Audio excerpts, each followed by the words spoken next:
The rain fell like shattered glass against the roof, each drop echoing through the small, dimly lit house. Inside, a woman sat by the flickering lantern, her eyes fixed on the wooden door, waiting for a man who might never return. Outside, the wind howled, carrying whispers of a fate she could neither fight nor escape. Before we begin, make sure to subscribe to the channel and press the bell icon so you never miss the next part of this journey. If you enjoy stories that touch the heart, don't forget to like and share. Your one click means the world to me. Her name was Elena Ward. She wasn't born into wealth, nor did she ever expect a life of luxury. Yet, she had something more valuable: love. Her husband, Daniel Ward, worked in the nearby docks, his hands rough from years of lifting heavy crates and pulling thick ropes, his smile warm enough to melt away the coldest nights. Every morning, Daniel left before the sun rose, kissing Elena gently on the forehead while their little son, Noah, slept between them. She would watch from the doorway as his figure faded into the misty streets, always with the hope that the evening would bring him safely home. But the world outside their door was not kind. Work at the docks was dangerous, and the pay was barely enough to keep food on the table. Still, Daniel never complained. He believed dignity lay in hard work, and that someday, their son would grow up to have the education and chances he never did. That winter had been cruel. Ships came in battered from storms, and work doubled for the dock workers. One night, the town was rattled by the distant sound of shouting, followed by the chilling wail of the siren from the port. Elena's heart raced. She knew that sound; it meant an accident. She wrapped her shawl tightly around her shoulders and ran through the icy wind toward the harbor. When she arrived, the scene was chaos. Men shouted orders, lanterns swayed in the dark, and the black water churned angrily against the pier. In the middle of the noise, two men carried a lifeless figure from a capsized boat. Her knees buckled. It was Daniel. His skin was pale, lips tinged with blue, his hair dripping with seawater. She pushed through the crowd, falling beside him, calling his name. But no answer came. The morning after Daniel's death was strangely quiet, as if the whole town held its breath. Elena sat on the wooden floor of their small home, her back pressed against the wall, her arms wrapped tightly around Noah. The boy was too young to understand what had happened. He kept asking, "Mama, when will Papa come home?" The funeral was held that afternoon. The townsfolk gathered in a small circle near the churchyard, their faces hidden beneath scarves and hats to block the cold. The priest spoke softly about sacrifice, about how Daniel had died trying to secure the ropes of a ship in the storm so others could live. Elena stood in silence, her eyes fixed on the wooden coffin as it was lowered into the frozen ground. She wanted to scream, to demand why the sea had taken the only man who had ever truly loved her. But instead, she stood still, her tears freezing against her cheeks, her hands trembling around Noah's tiny fingers. After the ceremony, people offered condolences. Hollow words wrapped in polite voices. Some brought bread, others handed her coins, but Elena knew such gestures would fade quickly. In a small town like theirs, sympathy never lasted long. That night, she sat at the table staring at the single loaf of bread she had left. Noah slept in the corner, curled beneath Daniel's old coat. She traced her fingers along the fraying fabric, inhaling the faint scent of salt water and wood that still lingered. Her mind wandered to the debts they owed, the rent for their home, the money borrowed for Daniel's medicine last year. The landlord, a stout man with eyes like polished coal, had already visited once. His words still rang in her ears. "You're on your own now, Mrs. Ward. Make sure you have the rent by the end of the month." No kindness. No pity. Just business. The following days blurred together. Elena rose before dawn to fetch water from the well, mend clothes for neighbors, and scrubbed floors for pennies. Her hands cracked from the cold, her back ached, but she refused to let Noah see her weakness. One morning, while delivering washed clothes to the wealthy Harrow family, she overheard them laughing about her. "Such a shame for a woman to be left like that, though I suppose she was never meant for much." The words burned like hot coals in her chest. She smiled politely, accepted her payment, and walked out with her head held high, but inside, she felt herself breaking. That night, she sat by the dim firelight, holding Noah in her lap. He looked up at her with sleepy eyes and whispered, "Mama, are we going to be okay?" Elena forced a smile, though her throat tightened. "Yes, my love. We're going to be okay, because I'll never stop fighting for you." And in that moment, she made herself a silent promise: no matter how cruel the world became, she would endure. The days grew colder, and so did the stares from the townsfolk. At first, they had greeted Elena with soft eyes and gentle voices, but now, their glances carried something sharper, pity laced with judgment. By the second week after Daniel's death, the coins she had saved were gone. She had sold Daniel's fishing boots, then his spare coat, just to keep bread on the table. Every sale felt like tearing away a piece of him. One morning, Elena walked to the marketplace with Noah holding her hand. The stalls were overflowing with fresh fish, warm loaves of bread, and baskets of apples. But she had only 3 copper coins, not enough to buy even the smallest piece of cheese. She approached a vendor she had known since childhood. "Mr. Clove, could you?" He cut her off with a shake of his head. "I'm sorry, Elena. I've already given credit to too many families this month." Her cheeks burned. She nodded quickly, murmured her thanks, and walked away before anyone could see her eyes well up. That evening, she knocked on the door of the local inn, hoping to find work. The owner, Mrs. Darlow, eyed her from head to toe before saying, "You've got a boy, don't you? I can't have a child running about while you're meant to be cleaning rooms." "He won't be any trouble," Elena began, but the door shut in her face before she could finish. She stood in the freezing street, the lamplight casting a long shadow behind her, and for the first time in years, she felt truly invisible. The breaking point came 2 days later. She returned home to find a note nailed to the door. "Rent overdue. Vacate the premises within 3 days." No signature. None was needed. Inside, Noah sat on the floor with his small wooden horse, humming to himself. Elena sank to her knees, pulling him into her arms. She didn't want him to see her cry, but the tears came anyway, hot, bitter, and unstoppable. That night, as she lay awake, staring at the ceiling, she realized the truth. No one was coming to save them. If they were going to survive, she would have to do what Daniel always told her: when the sea gets rough, you don't wait for calmer waters, you learn to sail in the storm. The next morning, she packed their few belongings into a worn cloth sack, wrapped Noah in his warmest scarf, and stepped out into the frost-bitten air. She didn't know where they would go yet, but she knew one thing: she would find a way, no matter how impossible it seemed. The wind bit at Elena's cheeks as she and Noah trudged down the dirt road leading away from their old home. The few belongings they had were wrapped tightly in a single bundle, slung over her shoulder. For hours, she knocked on doors, bakeries, laundries, small workshops, each time met with polite refusals or, worse, impatient dismissals.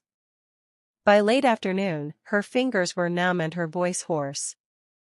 That's when she spotted the Willow and Sons textile mill. Its tall brick walls loomed above the street, the smoke from its chimney curling into the gray winter sky. Inside, the sound of clattering looms echoed faintly. She hesitated. This was no place for a woman with a child, but she had no choice. Inside, the air smelled of cotton dust and oil. Rows of workers, mostly women, bent over machines, their hands moving so fast it was almost a blur. A man with a round belly and a stiff mustache approached her. "You're not here to sightsee, I hope?" "No, sir. I'm here for work." He eyed Noah, who was holding tightly to her skirt. "And what am I supposed to do with the boy? We run a business here, not a nursery. He can sit quietly in a corner. I just need a chance." The man sighed and rubbed his chin. "We'll try you for a week. If you slow down production, you're out. Understand?" Elena nodded quickly, relief washing over her like warm sunlight. Her first day was brutal. The machines roared so loudly she could barely think. The air was thick with lint, making her throat scratchy. Her fingers ached from threading spindles, and more than once she pricked herself on the sharp ends. By the end of her shift, her back was screaming, her knuckles raw. But Noah had sat quietly with a small book one of the older women lent him, and when she picked him up, he smiled proudly. It wasn't much, but it was a start. Days turned into weeks. Elena worked harder than she thought possible, pushing herself to keep up with the younger, stronger workers. But she noticed something: the foreman, Mr. Cartwright, always gave the easier tasks to certain women from wealthier families, while piling the heaviest workloads on others like her. Once, when she dared to ask for a short break after nearly fainting, he barked. "You're lucky I let you work here at all. Plenty of women would take your spot." Humiliation burned in her chest, but she swallowed her words. She couldn't afford to lose the job. One evening, she found her pay envelope thinner than usual. She counted twice, thinking she had made a mistake. "Mr. Cartwright, this isn't right. I worked every shift." He smirked. "Docked you for being late Tuesday." "I wasn't late. Do you want to keep arguing, or do you want to keep working?" Her fists clenched, but she took the envelope and walked away. At night, when Noah was asleep, Elena would sit by the small oil lamp and stitch old clothes for extra coins. She could feel herself wearing down, her shoulders hunched, her hands blistered, but giving up was not an option. She had promised Daniel's memory that their son would never go hungry, and she meant to keep that promise. It was a Tuesday morning when the trouble began. The factory floor was unusually tense. Machines clattered as usual, but whispers traveled faster than the spindles. Elena noticed women glancing toward the far end of the room where a young worker named Margaret was quietly crying. At lunch, Elena found out why. "Mr. Cartwright accused her of stealing bobbins," whispered Ruth, the kindly older worker who often shared her bread with Elena. "Everyone knows she didn't, but what can she do? He's the boss." That night, Elena couldn't sleep. She thought of Margaret's pale, frightened face and the way Mr. Cartwright smirked when women cowered. She had endured his unfairness for weeks: lighter pay, harsher tasks, but this was different. 2 days later, it was Elena's turn. She was halfway through threading her loom when Mr. Cartwright strode over, his boots clicking against the floorboards. "You've been slowing down," he said loudly, so others could hear. "Costing me money." "Sir, I've been keeping pace." "Don't argue with me. You're docked half your wages this week." Elena's face flushed. "That's not fair. I have a child to feed." He leaned closer, lowering his voice so only she could hear. "Then maybe you should be more agreeable." She stepped back, realizing what his tone implied. A cold wave of disgust rolled over her. "No," she said firmly. His smile faded. "Careful, Mrs. Carter. In this town, people like you don't get to say no." That evening, she found her workstation dismantled. Her tools were gone, her loom assigned to another woman. Mr. Cartwright handed her the week's envelope. Nearly empty.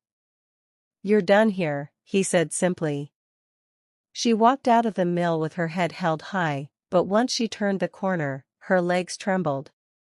She had no job, no savings, and a child to feed.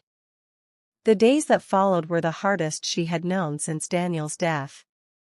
She skipped meals so Noah could eat. She sold the few trinkets she had left, her mother's locket, Daniel's old pocket watch. But the town had noticed. Quietly, the other women from the mill began to bring her food.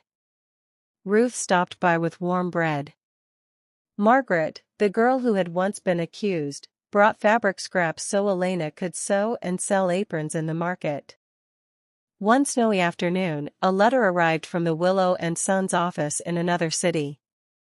The owner himself had heard of the mistreatment at his mill and offered Elena a supervisor's position at a new branch, better pay, better hours. Tears filled her eyes as she read. For the first time in months, hope bloomed like spring in her chest. The train ride to the new city felt like stepping into another world. Through the frosted window, Elena watched snow-covered hills blur into endless white plains. She clutched Noah's little hand tightly. He was bundled in the thickest coat Ruth had stitched for him, cheeks pink from the cold. When they arrived, the new factory was nothing like the dim, smoky mill she had left behind. Sunlight streamed in through tall windows. The owner, Mr. Whitaker, greeted her personally, shaking her hand as if she were an equal, not just another worker. "Mrs. Carter," he said warmly, "your reputation for hard work reached me before your letter. We need someone with your determination." Her wages were more than double what she'd earned before. The hours were shorter, and for the first time in years, she could walk Noah to school each morning. Weeks passed, and life began to take on a rhythm. She paid off small debts, bought a second-hand sewing machine, and even sent money back to Ruth as thanks. But one bitterly cold evening, as Elena was closing her office, she noticed a thin, shivering figure outside the factory gates. It was her cousin Clara, the only family she had left. Clara's eyes were hollow, her hands cracked from the cold. "Elena," she whispered, "I heard you found a good life. I didn't come to take from you, only to see if you remembered me." Elena felt her throat tighten. "Remember you?"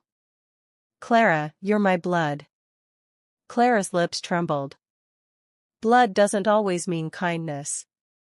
When I was down, others turned their faces away. I thought, maybe you would too."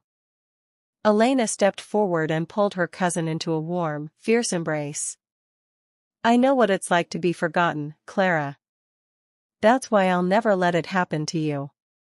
Come home with me, we'll share what we have." That night, over a modest but warm meal, Clara wept quietly. "I have nothing to give you in return." Elena shook her head with a smile. "You've already given me something. You've reminded me that even when the world is cruel, we can choose not to be." Noah, sitting beside them, looked up and said in his small but certain voice, "Mama says the richest people are the ones who share, even if they don't have much." For the first time in years, Clara laughed, a sound like the breaking of winter. And Elena knew, deep in her heart, that she had not just found a better life, she had built a home where no one would be turned away. Spring had just begun to breathe life into the city when the letter arrived.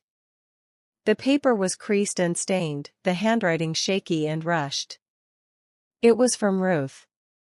Her words were brief but urgent. "Elena, the old mill burned down last night. Many are without work. Some have nowhere to go. I don't know what to do." Elena's hands trembled as she read it again. The mill, the place that had once been her prison and yet her survival, was gone. She knew what that meant: hunger, debt, desperation for the workers left behind. Without a moment's hesitation, she decided to go back. When she reached her old town, the sight was like stepping into the ashes of a dream. Charred wood and twisted beams lay where the mill had stood. Smoke still hung in the air. Familiar faces looked older, worn from a single night's loss.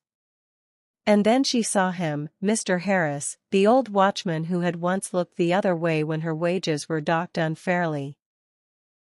His clothes were burned in patches, his eyes full of shame. "Elena," he said hoarsely, "I heard you made a better life. Don't waste your kindness here. These people, they didn't stand by you when you needed them." Elena's voice was steady, but her eyes were wet. "I'm not here because they stood by me. I'm here because I know what it's like to be left alone." For weeks, she used her savings to buy food, clothing, and tools for the townspeople. Clara helped tirelessly, even sewing clothes late into the night. Slowly, the town began to rebuild, not just in wood and stone, but in trust. One evening, as the sun dipped behind the hills, Clara sat beside her, watching the children play in the dusty street. "Elena," Clara began quietly, "why do you give so much to people who once looked down on you?" Elena smiled faintly. "Because I don't want Noah to grow up learning that kindness is something you trade for approval. I want him to know it's something you give because it's right." Clara's voice shook as she replied. "When I was cold and hungry, you opened your door. You didn't ask what I could give you in return. That night, you taught me the richest people are the ones who share, even when they have little." The town never forgot her. Years later, they would tell stories of the woman who returned with nothing to gain, yet gave everything she had. And in the quiet of her heart, Elena knew one truth that no wealth could buy. Sometimes, the greatest fortune is not in what you keep, but in the lives you choose to lift. Spring had just begun to breathe life into the city when the letter arrived. The paper was creased and stained, the handwriting shaky and rushed. It was from Ruth. Her words were brief but urgent. "Elena, the old mill burned down last night. Many are without work. Some have nowhere to go. I don't know what to do." Elena's hands trembled as she read it again. The mill, the place that had once been her prison and yet her survival, was gone. She knew what that meant: hunger, debt, desperation for the workers left behind. Without a moment's hesitation, she decided to go back. When she reached her old town, the sight was like stepping into the ashes of a dream. Charred wood and twisted beams lay where the mill had stood. Smoke still hung in the air. Familiar faces looked older, worn from a single night's loss. And then she saw him, Mr. Harris, the old watchman who had once looked the other way when her wages were docked unfairly. His clothes were burned in patches, his eyes full of shame. "Elena," he said hoarsely, "I heard you made a better life. Don't waste your kindness here. These people, they didn't stand by you when you needed them." Elena's voice was steady, but her eyes were wet. "I'm not here because they stood by me. I'm here because I know what it's like to be left alone." For weeks, she used her savings to buy food, clothing, and tools for the townspeople. Clara helped tirelessly, even sewing clothes late into the night. Slowly, the town began to rebuild, not just in wood and stone, but in trust. One evening, as the sun dipped behind the hills, Clara sat beside her, watching the children play in the dusty street. "Elena," Clara began quietly, "why do you give so much to people who once looked down on you?" Elena smiled faintly. "Because I don't want Noah to grow up learning that kindness is something you trade for approval. I want him to know it's something you give because it's right." Clara's voice shook as she replied. "When I was cold and hungry, you opened your door. You didn't ask what I could give you in return. That night, you taught me the richest people are the ones who share, even when they have little." the town never forgot her. Years later, they would tell stories of the woman who returned with nothing to gain, yet gave everything she had. And in the quiet of her heart, Elena knew one truth that no wealth could buy.